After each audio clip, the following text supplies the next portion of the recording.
On Matters of Faith, and joining us this morning is Pastor Richard Yulo with Bible Baptist Church in Spanish Fort. Good morning to you, sir. Good morning, Chad. We want to talk about a tough topic, how a pastor can be relevant without compromising. So how do you do it?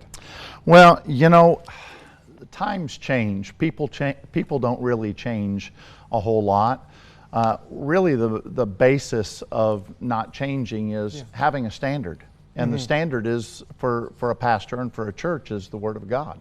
Okay, so how do you feel your church has adapted to a growing community without sacrificing main tenets of your belief? You know, we really try to stay in our lane. We are a conservative, traditional church, and we know what we believe. And it's if you stay in your lane and stay to the principles and of the Word of God, it really makes a difference. What are, if any, are there any areas where you've had to change your approach to meet the needs of your community? You know, I have personally had to become more approachable. That was probably the hardest thing for me.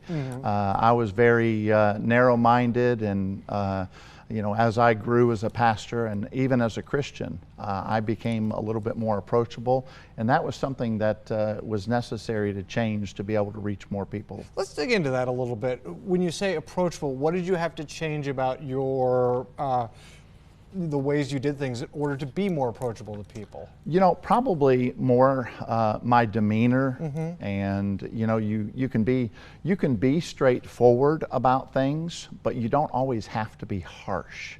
And sometimes pastors can, of more traditional standards, can seem to come off a little bit more harsh. So I've had to learn to be approachable.